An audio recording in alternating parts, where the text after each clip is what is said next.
I spent 4 years saving every last dollar to give my family a vacation they'd never forget. But the night before we left, my own son looked me in the eye and told me I wasn't welcome. They thought I'd quietly pay for everything and disappear. They were wrong.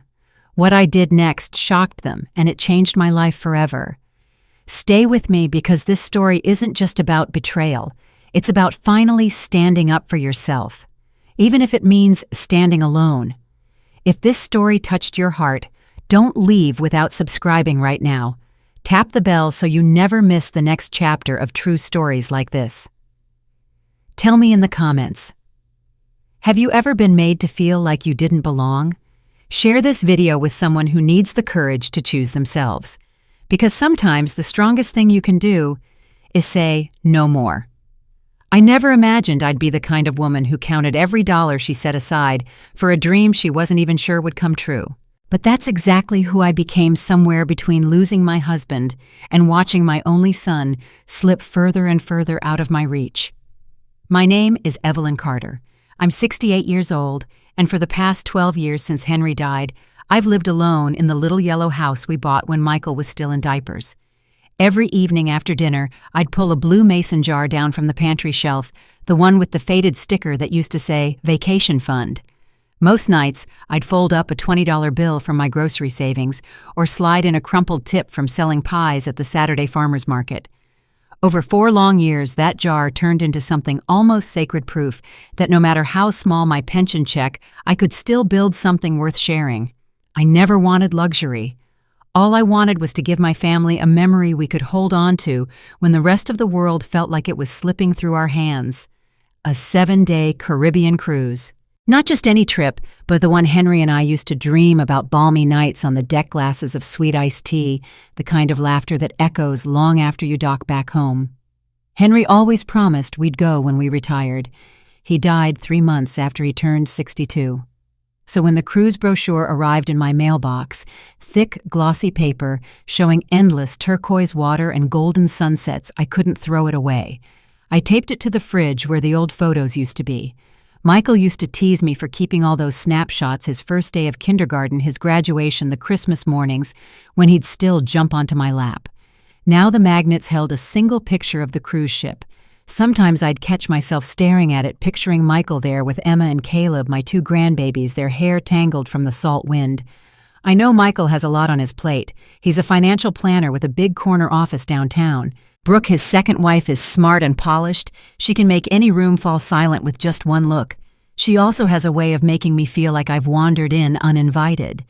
But I kept telling myself that this trip would be different, that once we stepped onto that ship, she'd soften the way people do when there's nothing left to prove. I planned everything down to the last detail. I reserved 2 balcony suites so the kids could run between them and still have space to sprawl out with their coloring books. I ordered matching t-shirts that read Carter Family Cruise 2025 in bright teal letters.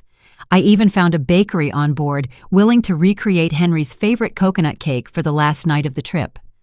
Sometimes in the early hours before dawn, when the house was so quiet, it felt like I'd been forgotten, I'd sit at the kitchen table and run my fingertips over the printed itinerary. I memorized the dates, the ports of call, the deck numbers. It was the kind of anticipation that kept me going when the nights felt too heavy. I never told Michael how much it all cost. I figured he'd just shake his head and call me sentimental. Maybe I am. But when you spend decades loving people who never quite look back at you the same way, you learn to build your own reasons to keep showing up. The day I picked up the tickets from the travel agency, the woman behind the counter smiled and said, "You're going to make a lot of memories." And I believed her. God help me, I believed every word. I thought love by itself would be enough to carry us all the way to that warm blue horizon. I thought a mother's devotion could still matter, but I was wrong. And I wouldn't realize just how wrong until it was too late to pretend otherwise. The day before we were supposed to leave for the cruise, I baked a batch of oatmeal raisin cookies, Michael's favorite when he was little. I thought maybe if I brought something familiar, something that smelled like childhood and safety, Brooke might set aside whatever she had against me just for a little while. I slipped the warm cookies into a tin and drove across town to their house, rehearsing how I'd say, "I'm so excited. I hope you are too."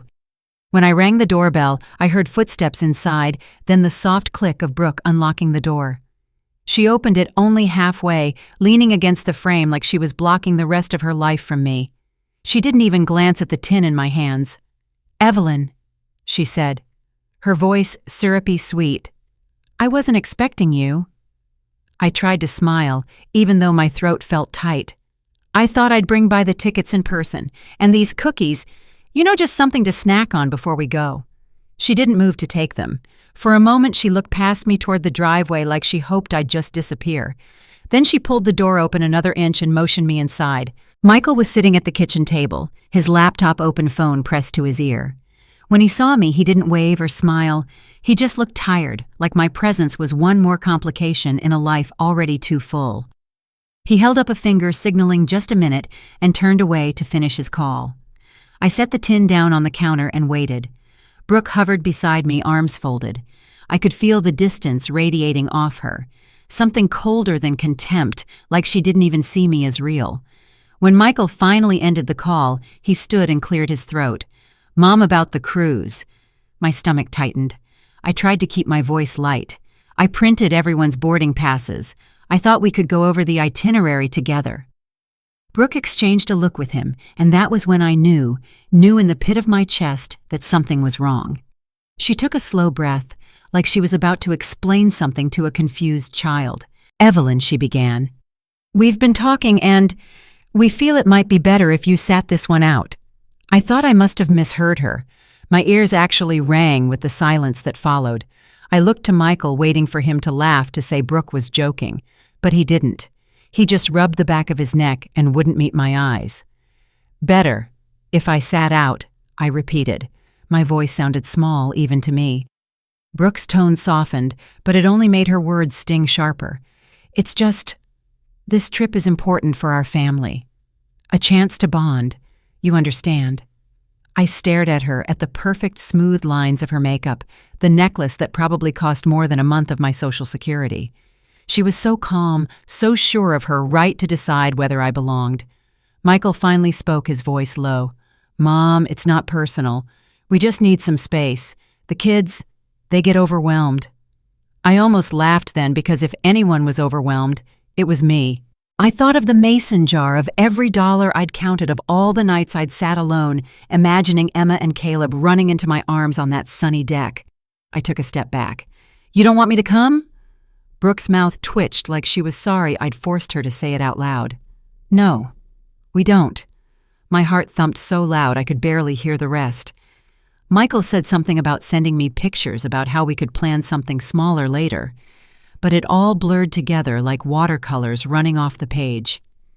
I picked up the boarding passes I'd laid on the counter. My hands were shaking so badly the papers fluttered to the floor. Michael stooped to retrieve them, but I bent faster, gathering them into a neat stack like that was the only thing I could still control.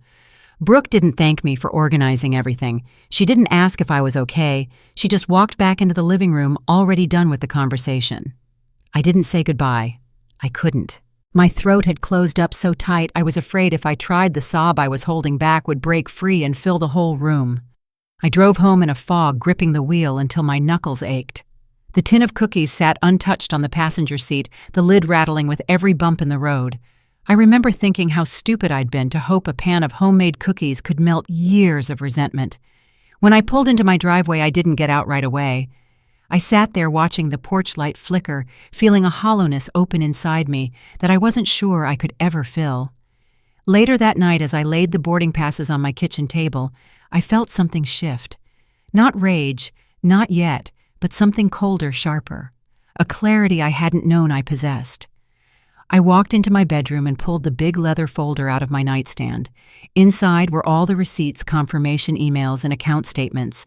Every booking, every penny was in my name. I set the folder down and traced my fingertip over the reservation codes. My hands no longer trembled. In that moment, a thought settled in my mind, steady and undeniable. If they could look me in the face and tell me I wasn't wanted, then they could also learn what it felt like to have something they counted on slip away. I wasn't angry yet, but I was getting there. And for the first time in a very long time, I wasn't afraid of what might happen next. I didn't sleep that night. I lay in bed with the folder on my chest, feeling its weight press against my ribs, as though it were the only thing keeping me anchored to the world. Every time I closed my eyes, I heard Brooke's voice again, smooth and untroubled. We don't. Outside, the wind picked up and rattled the gutters.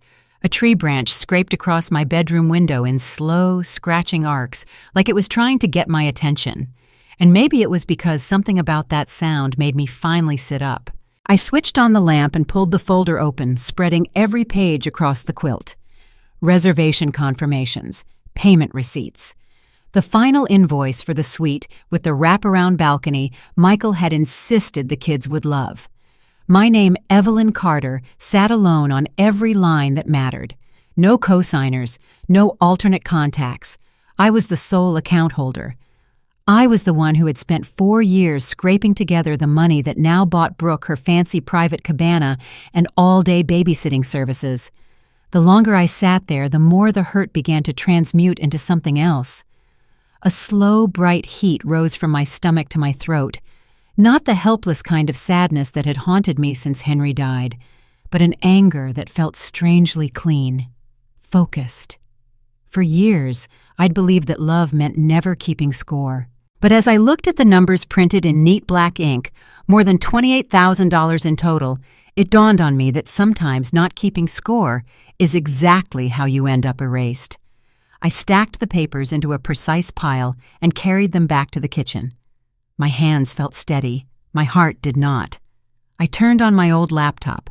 The screen flickered awake in the dark, pale blue light filling the room. For a moment, I just sat there, my finger hovering over the banking app icon.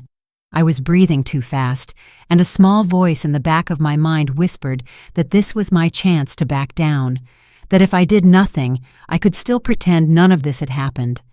I thought about the expression on Michael's face when he refused to look me in the eye, about the way Brooke had folded her arms as if I were an inconvenience to be managed. I clicked the icon. It took only a few seconds for the account summary to load. There it was, Carter Family Cruise Payment Account, primary owner, Evelyn Carter. The balance was still sufficient to cover every final charge. The automatic payments were scheduled to process at 8:00 a.m. the next morning. My cursor hovered over the Pause All Transactions button. I knew what it meant.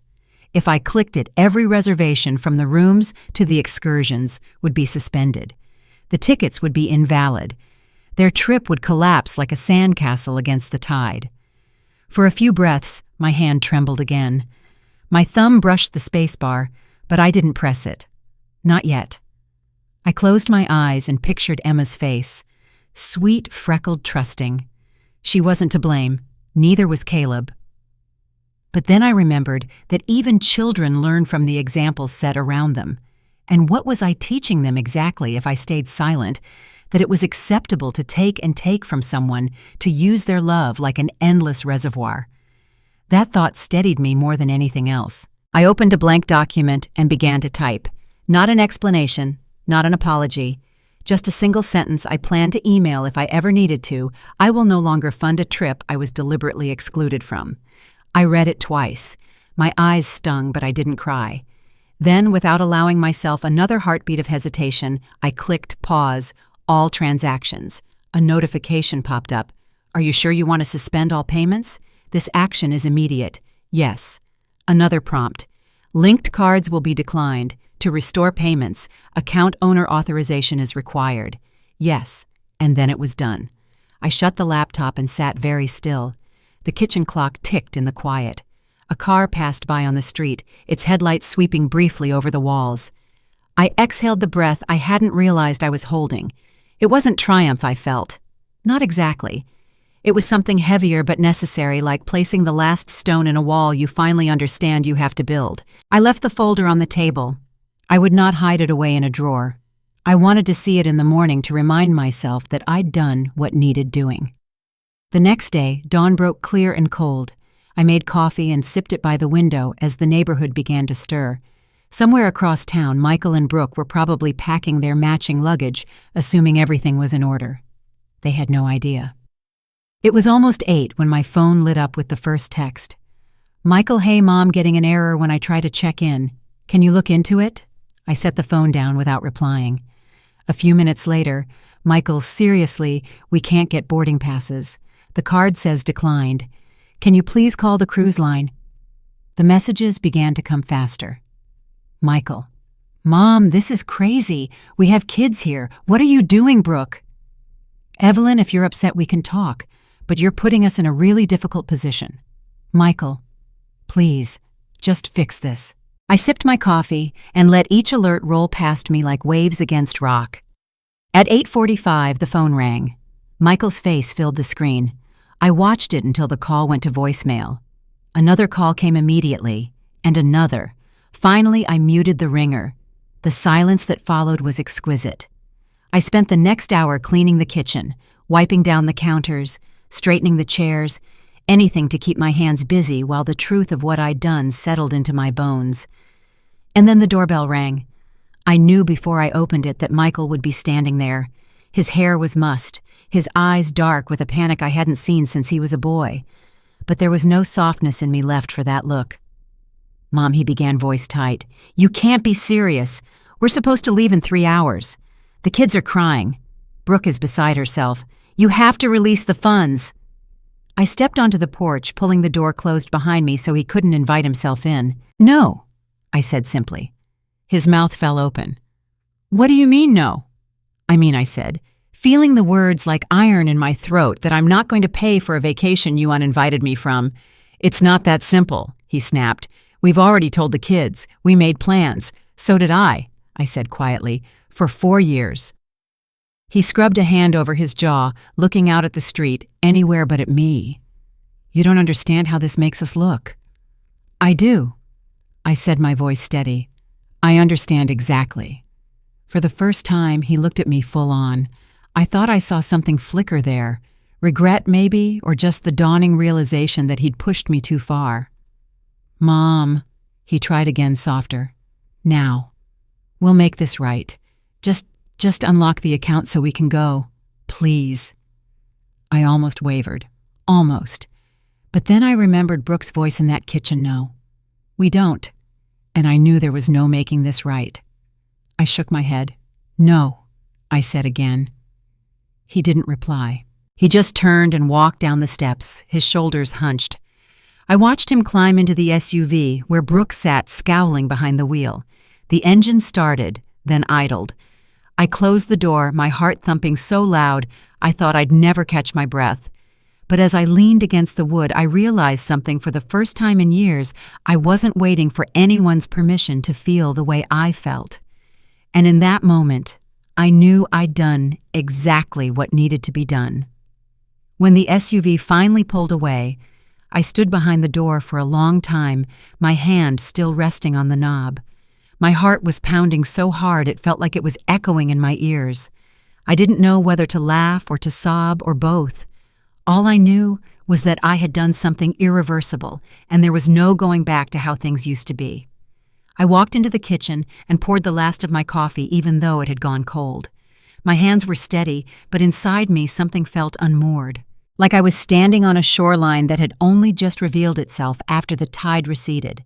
My phone started buzzing again, the screen lighting up with new texts. I didn't reach for it. I couldn't. Instead, I sat down at the kitchen table and pulled the folder of receipts closer, as if the papers themselves could remind me that this was real, that I wasn't imagining how easily I had been cast aside. I knew they'd keep trying. Michael had always been persistent. He'd been the kind of little boy who would argue for an extra story at bedtime until I caved, even when I knew I shouldn't. But this wasn't a story that could be fixed with promises and apologies whispered in the dark. Around mid-morning, the calls started again.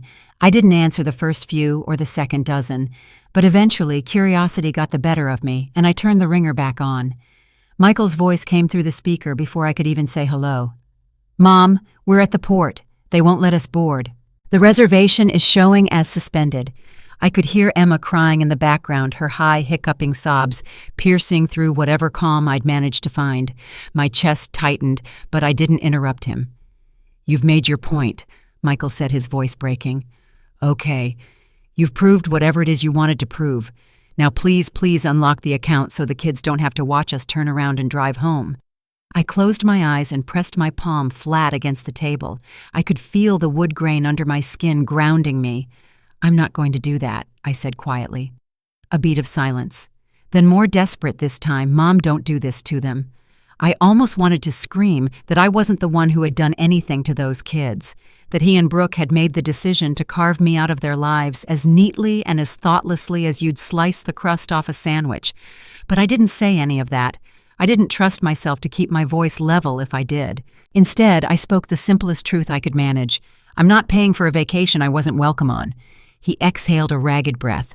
I could picture him standing there in the Florida heat, the kids clinging to his legs, Brooke fuming beside him. "So that's it?" he asked, his tone raw. "You'd rather punish us than see your grandchildren happy." That was the part that stung the most, the way he twisted it around like I was the villain in a story I had spent my whole life trying to write with love. "I'm not punishing anyone," I said. "I'm just done pretending this was ever about family." He didn't answer.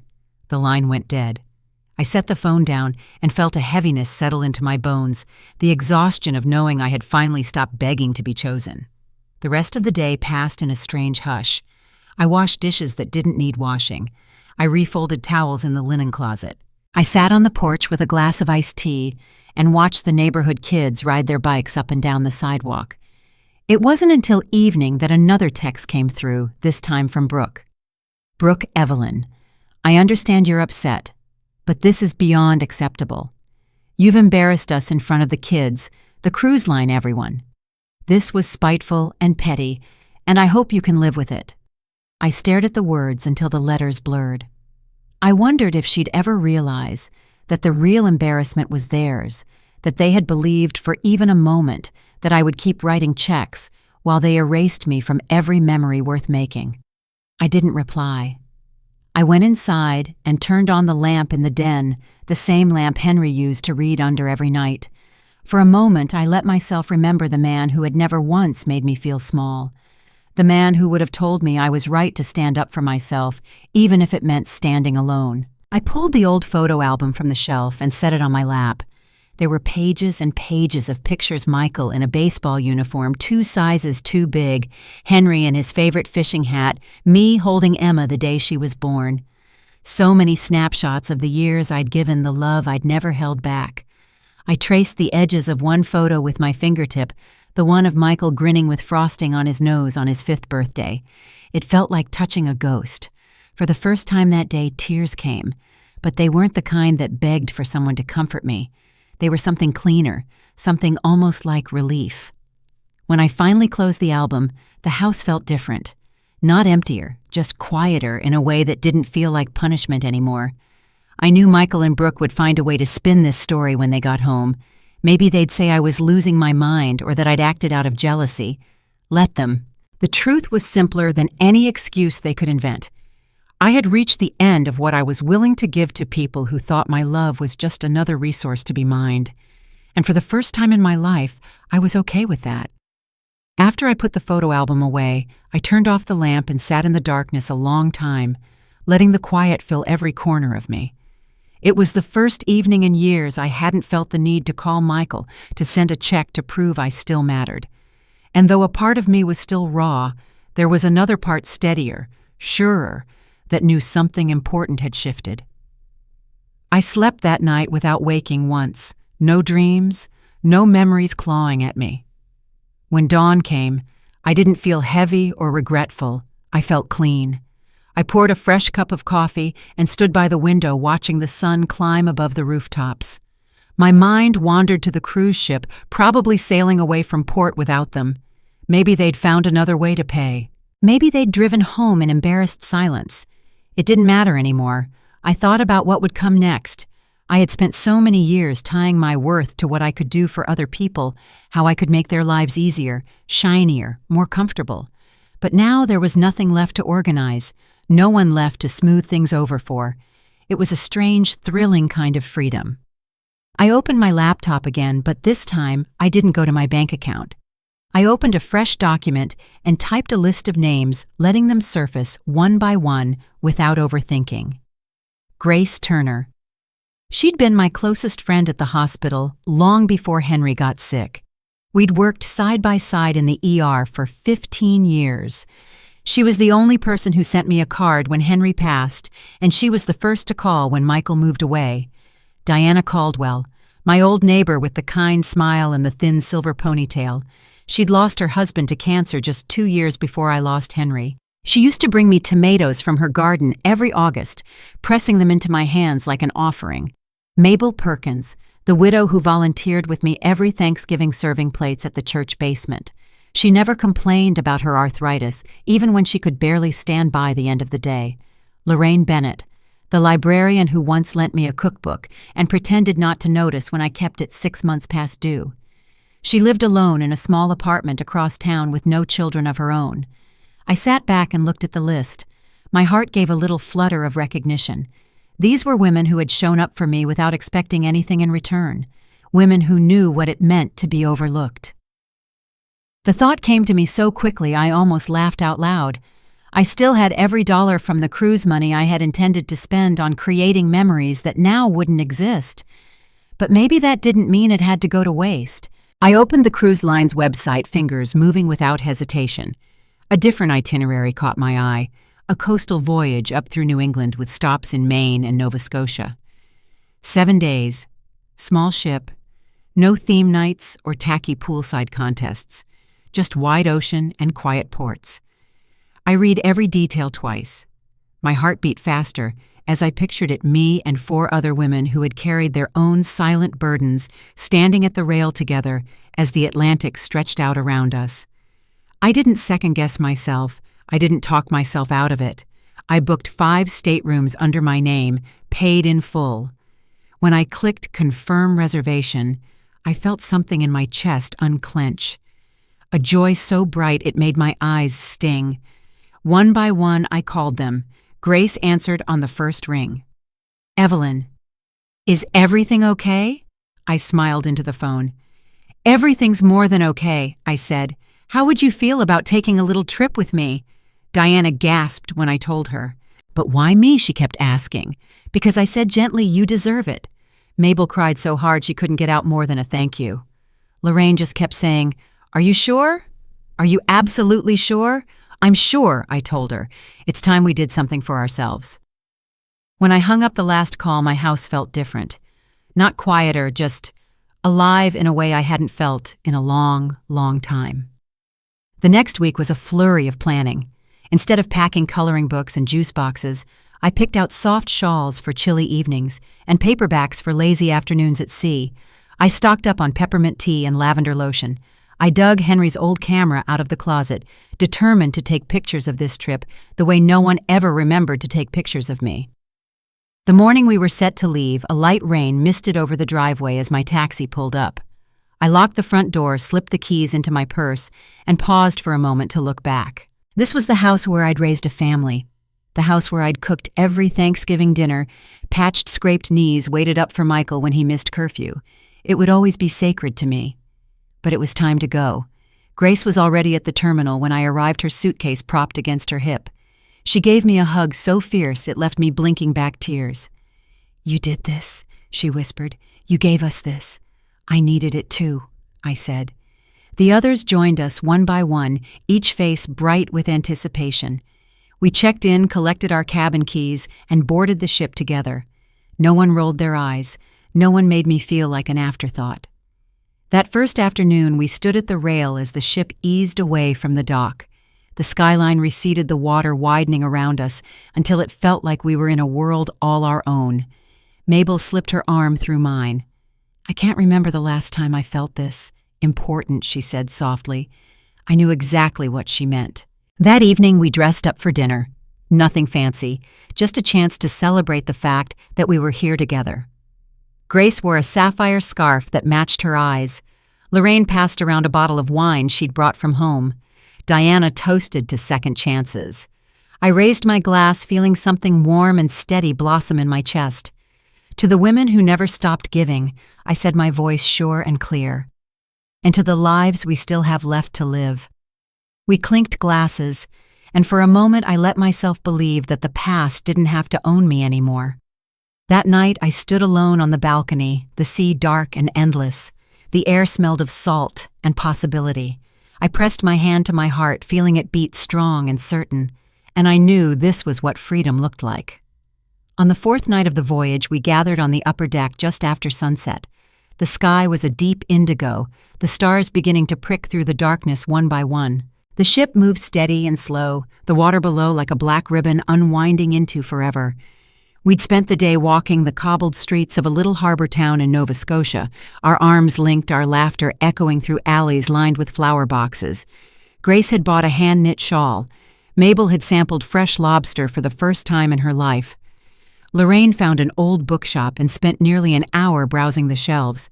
I felt lighter than I had in decades. Not because I'd forgotten what Michael and Brooke had done, but because for the first time, their choices weren't the center of my life anymore. After dinner, Grace pulled me aside. We were thinking, she said, maybe tonight we could light a candle for Henry. And for all the people we've loved who didn't get the chance to see us here. Her voice trembled just a little, and it caught me by surprise how much the gesture meant to me. I nodded, unable to speak for a moment. We carried a small lantern up to the deck, shielding the flame from the wind. One by one, each of us spoke a name into the darkness, a husband, a sister, a friend. When it was my turn, I swallowed past the tightness in my throat. Henry Carter, I said. My voice was steady, and every piece of myself I almost gave away. A hush fell around us, soft and holy. The lantern flickered, and in its glow, I could see the shine of tears on Mabel's cheeks. I realized then that I wasn't sad anymore. Or maybe I was, but it was a clean kind of sadness, like closing the door on a house you loved, but knew you couldn't stay in. After a while, the others drifted inside, but I remained at the railing, the cold breeze stinging my face. Below, the sea moved in slow swells, each wave rising and falling as if it carried its own memory. I pulled my coat tighter and let my thoughts wander back to the morning Michael had stood on my porch, demanding I fix what he'd broken. How small he'd looked, then stripped of all his practiced authority. I felt no triumph in remembering it, only a tired acceptance that our relationship might never be what I'd hoped. And for once, that acceptance didn't feel like failure. It felt like release. I thought of Emma and Caleb, their sweet faces, their little hands. I hoped one day they'd understand why I'd made the choice I did, that I wasn't trying to punish them, that sometimes love means drawing a line you won't let anyone cross, even if your heart aches while you do it. The lantern guttered, then steadied again. I pressed my palm against the railing, feeling the cold steel ground me. A quiet voice inside me, one I hadn't heard in years, whispered that I was allowed to let go. I watched the last of the daylight drain from the horizon, and I thought of how I'd spent so long believing I had to earn my place in other people's lives. That if I planned enough, gave enough, forgave enough, they'd see me. But standing there in the dark, with the ocean unfolding all around, I understood something simple and true. I had always been enough, even if no one ever said it out loud. When I finally turned to go back inside, I didn't feel like someone who had lost everything. I felt like someone who had finally come home to herself. The last morning of the cruise dawned soft and silver. I woke before sunrise and stepped out onto my balcony, the chill air brushing my cheeks.